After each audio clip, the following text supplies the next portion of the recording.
பெயர் இருக்கிறதா? வெளிப்படையான கேள்வி. திமுக சவால். திராவிட நல் திருநாடும் தானே சொல்ற. திராவிட நாடு எங்க இருக்குப்போ சொல்லு. இந்தியாவோட அரசியல் மேப், பொலிட்டிக்கல் மேப் எடுத்துட்டு வா. உனக்கு தான் தெரியாது ஆரம்ப பாடம்.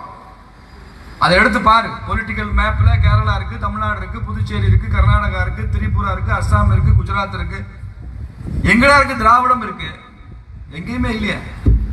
ஆனா நீ திராவிடர்கள் திருநாடு தான் சொல்ற, தமிழ்நாடுன்ற வார்த்தை இல்லையே. நீ சொல்ற தமிழ்தாய் வாழ்த்துல தமிழ்நாடுன்ற பேரே இருக்காது. பட்ஜெட்ல மாத்திரம் தமிழ்நாடு இல்லைன்னா தமிழ்நாட்டுக்கு எதிரா என்ன முரண்பாடு இது?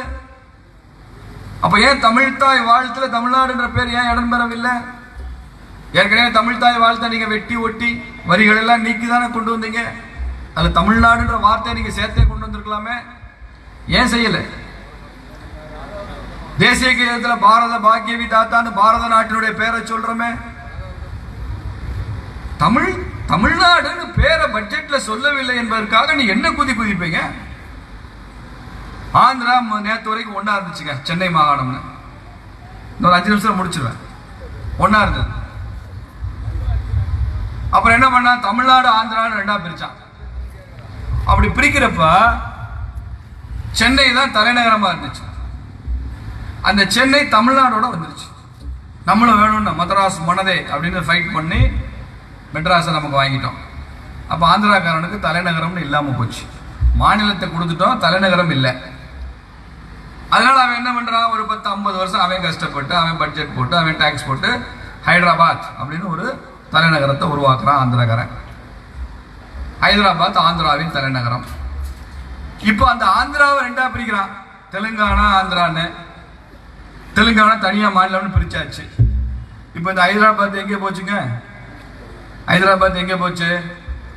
தெலுங்கானாவோட போயிடுச்சு. இவன் மறுபடி ஆந்திராக்காரனுக்கு தலைநகரம் இல்லை, லேது, கேபிட்டல் காது.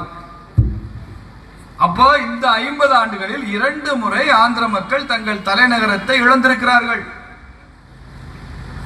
அதனாலதான் அந்த ஸ்டேட் ரீஆர்கனைசேஷன் ஆக்ட்னு ஒன்று வந்திருக்கு, சட்டம். அதுல என்ன சொல்லுது, எப்போது ஆந்திரா பிரிக்கப்பட்டதோ அப்போது ஆந்திராவின் தலைநகரை உருவாக்குவதற்கு மத்திய அரசாங்கம் முழுமையான நிதி உதவி செய்யணும், பட்ஜெட் அலோகேஷன் பண்ணணும்னு அந்த சட்டத்தில் இருக்கு. அந்த சட்டத்தின் அடிப்படையில் தான் 2 மாநிலமா பிரிஞ்சோம். அப்புறம் ஏங்க இந்த 5 வருஷமா அதை செய்யல? அங்கே ஒரு லூசு சிஎம் இருந்துச்சு, ஜெகன்மோகன் ரெட்டின்னு.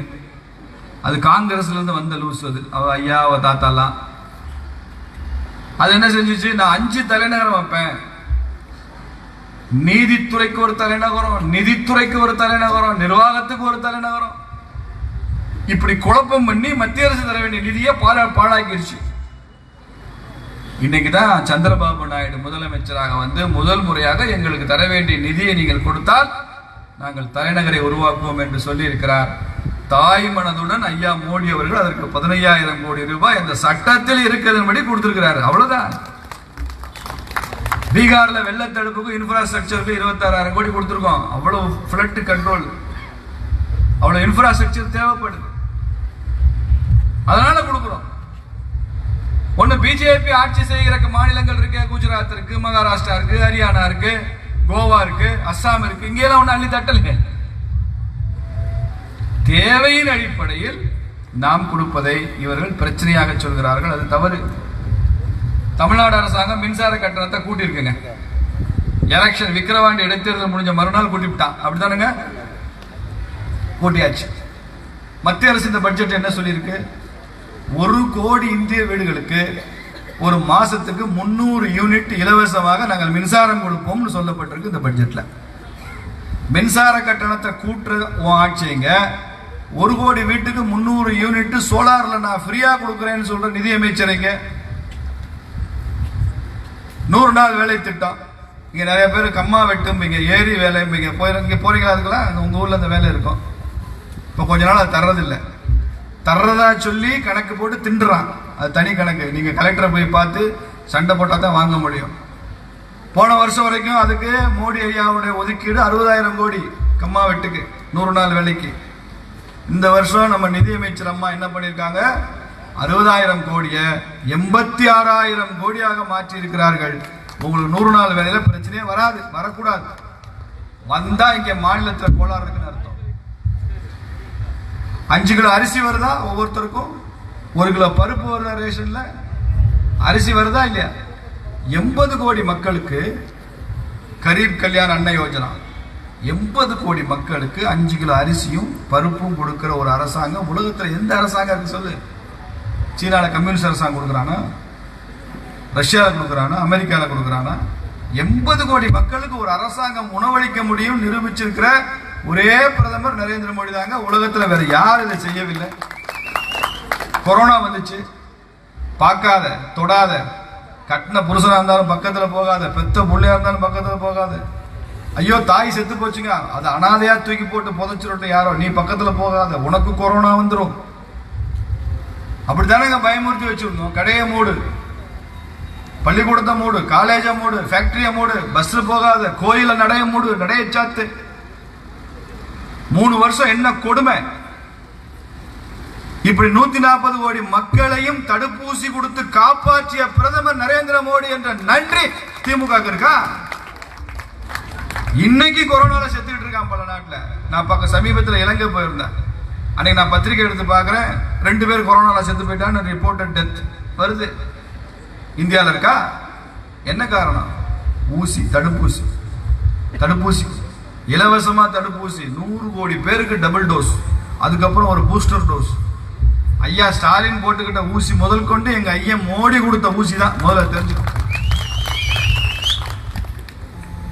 இப்படி எல்லாத்தையும் பார்த்து பார்த்து செய்கிற ஒரு பிரதமர், ஒரு நல்ல ஆட்சி இருக்கும் போது அதை குறை சொல்வதற்கான என்ன தகுதி திமுக இருக்கு? என்ன தகுதி ஐயா ஸ்டாலினுக்கு இருக்கு? உதயநிதி பேசுறாரு, உதயநிதி பேசுறாரு, மோடி எதிர்த்து பேசுறாரு. அக்கா கனிமொழி அக்கா பேசுது, மோடி எதிர்த்து.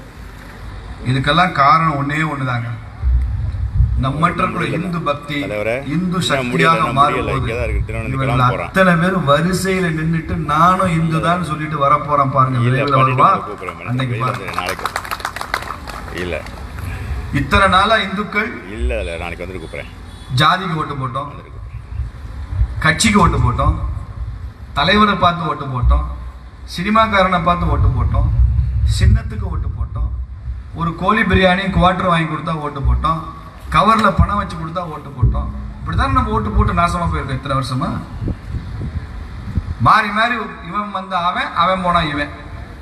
5 வருஷம் பேய்க்கு ஓட்டு போட வேண்டியது, அது பேய் ஆடு ஆடுன்னு ஆடும். ஐயோ இந்த ஆடு ஆடுதே பேய், அடுத்த தேர்தல் வரட்டும் என்ன செய்யறேன் பாரு. என்ன செய்வ? அடுத்த 5 வருஷம் பிசாசுக்கு ஓட்டு போட வேண்டியது. 5 வருஷம் பேய்க்கு ஓட்டு, 5 வருஷம் பிசாசுக்கு ஓட்டு. இப்படித்தான் 60 வருஷமா தமிழ்நாடு அரசியல் போகுது. பேய் வேண்டாம், பிசாசு வேண்டாம், தெய்வமா நிற்கிறார் நரேந்திர மோடி. மோடியின் ஆட்சி வருவதற்கு வாக்களிப்போம், அதை சொல்லதான் நாங்க வந்திருக்கு.